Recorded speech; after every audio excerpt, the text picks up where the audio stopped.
Yeah, but maybe I call about the smart Ghana update. So we news update. A brass for 7 and I could fear Jessica Payet, Nassanaja, and some more HU, our Ghana Hasino. Yeah, they are some more.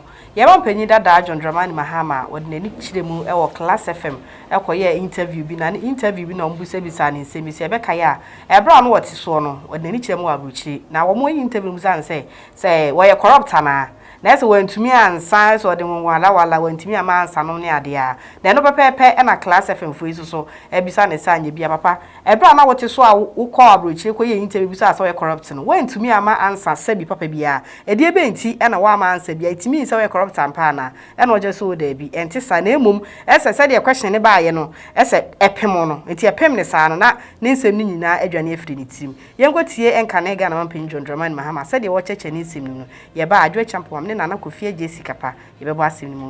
apologies in a way, but Mr. Former President, I'll take you down memory lane a bit here. In the months preceding the 2016 election, you had an interview that perhaps did you more ill than good. It was one between you and the BBC's Peter Okoche. You remember? Yeah.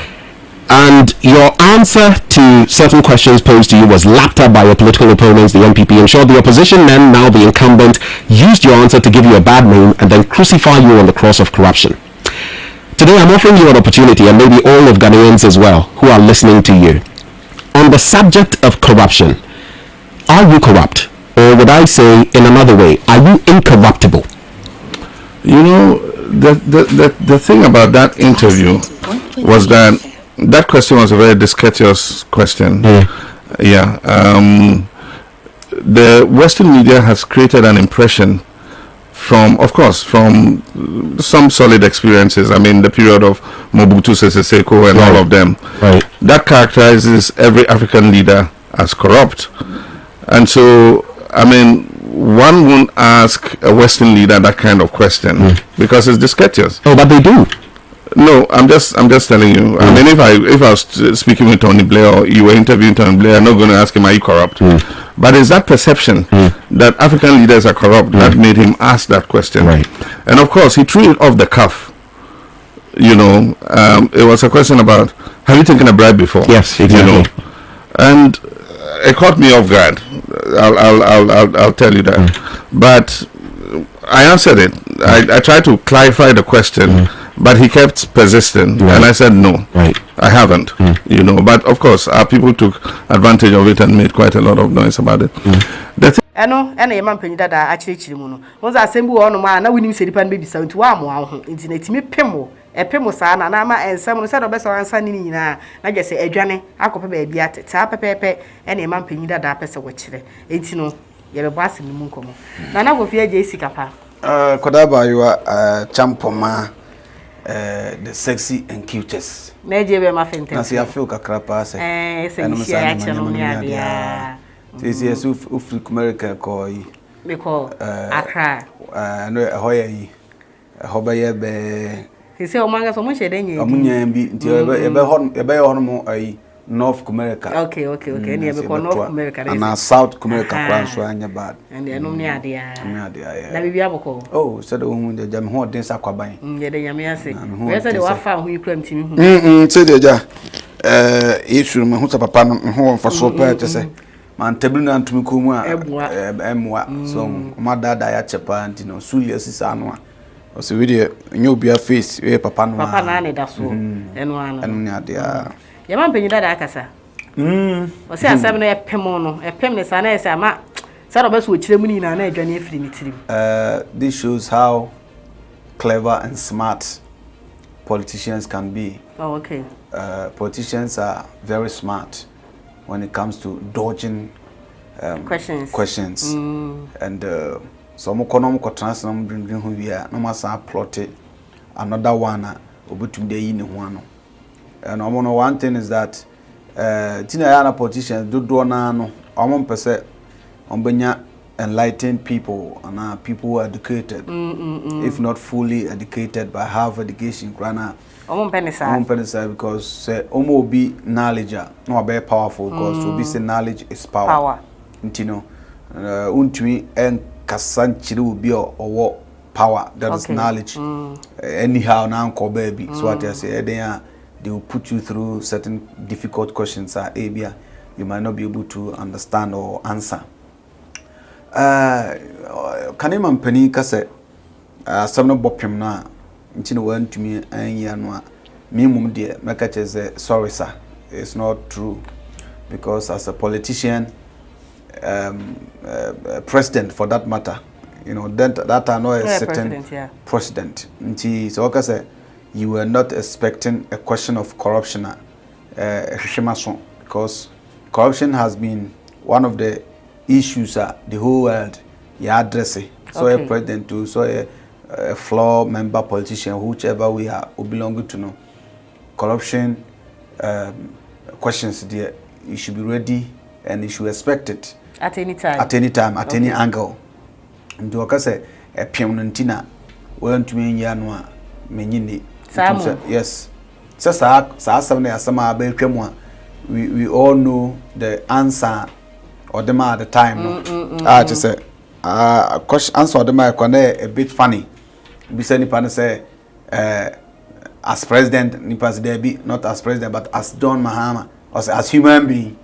So when to ever say bema be di demone Christian wouldn't be na KB or interview now. We took a not as human being by be on maso out by ya. Yes, I know so say as a crown. And so luckily nipa so interview to Ebroni. Ntinuza brofun so dey na omo nshadan kafun bebrebe sa abakamaka bibini na ebia sa out opinions ekwe na ko or they are ma say do na so also because bisa say why bribe da or say as president and ko ananka it's on call for but yet nipa na say you know good enough as say or not as a president but as a human being or as a John Mahama or as human being.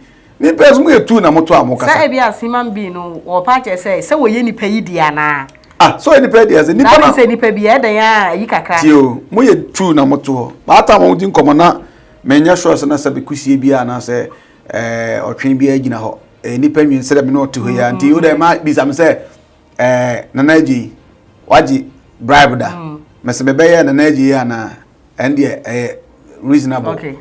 Where be president here na me say the minimum say from nanaji wa brabom waji bribe da no one sabe bi say me ni pay ya na come on na say we ni pay die dan ya bibi kakra beti atale woto what you say enti also waji bribe da my bribe ma jibi da kra menkai competition the more smart way am dey answer my questions ba me ye mampani die mintumi kai se bia ma je bribe ba unso bi kra betumi abecha wade ko ba time yetete Ford cases bi se obi abecha ne Ford ne ade nti obi kra na obi abrema de me madwum de me say ache de ba bi kwa na bribe. Okay, so what I say nti so because as human being and as human no so what you say. Okay, that as human should have come be after say where you question na be other shows we any pay the bia e could be say now say as human. Okay, as human now when is sa bre no na sa interview na hia say lady ni bi sa question no.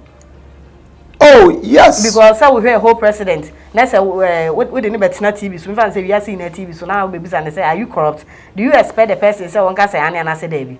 Of course, when you're a politician you are you have accountability to, I mean you give account to people. To the people, okay. And then the he or she was asking you on behalf of the country or on behalf of people watching you at that moment.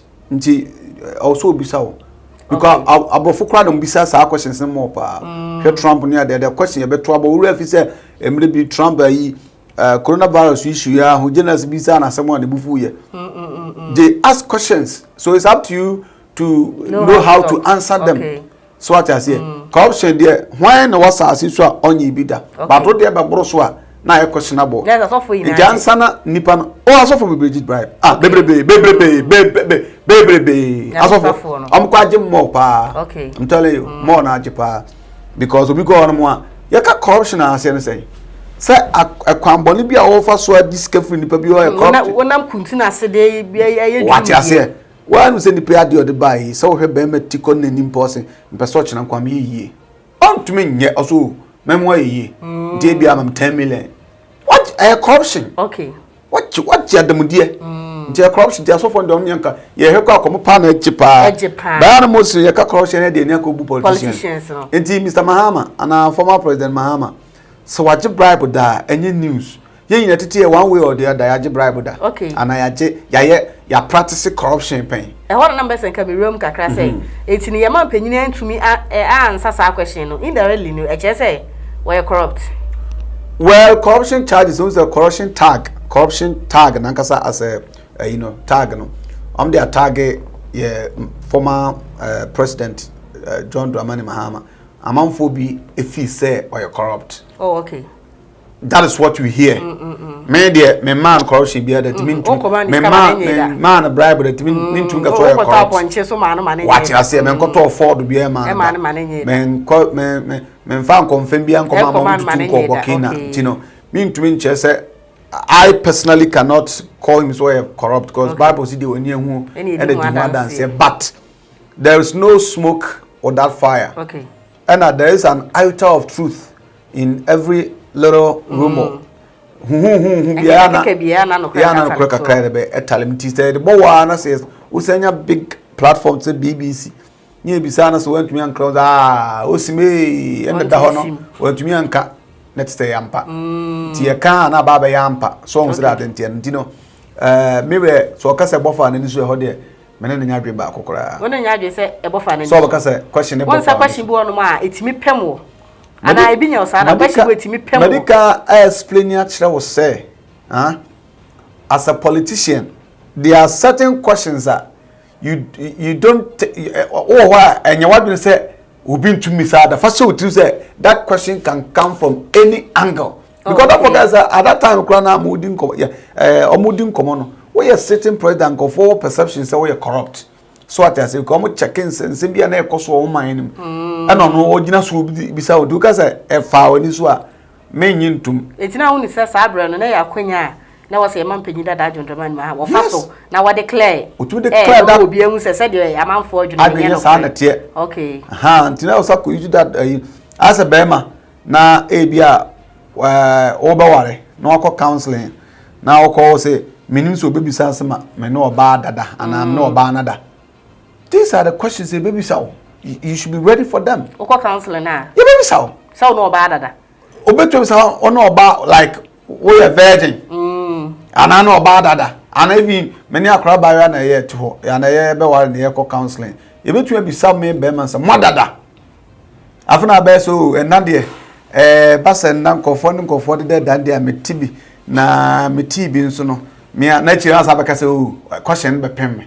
No. Okay. A question as a president, you should expect it. Sebeba. You don't tell me say no nim sebeba and ye pimo. No, and ye buyable. But then medical as politicians are smart. I know one way which be expressing on the reason why went to me any sa question ano. Yeah, sorry, so na krakra. Ni na say former president say mpani say anabuluni bi say he who demands accountability must come with a clean hands, and he who demands equity must come with a clean hands. Nchire mu answer obi biara o te nhwehwe dan mu bia no ye ni kan kotobo said the brofo ba ko say he who peddle pebbles receives stones.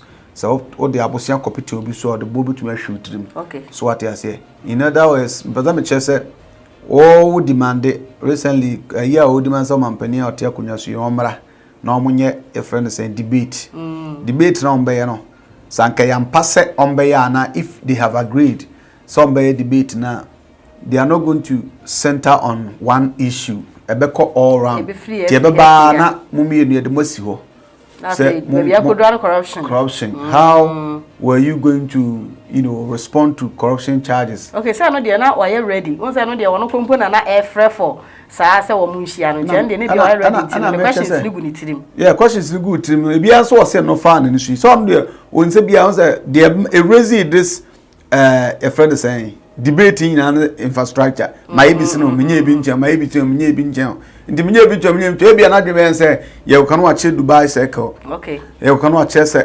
kaswa overhead we kan bia wa chere ebia ha wa chere ha bia what tema 3 but ebia corruption there na dream ni so okay ntubo na sulia e ko ba sa na say one hyehyɛ on yema ye nti as a politician there media futu we ma omo nyina say never think say corruption any question related to corruption bia can come from any angle. So they should be ready for it. Okay, yeah. Neje bema. Yedase. Abusu ayefa mu nsi yebesa ne mo hye bim. Aha. Smart Ghana update so media dia adwoa champo ma me ne nana Kofi JC kapa na eje bema fentemfem as usual. Ene tena se twetwe nko. Yebesa ne mo hye bim yakra mo.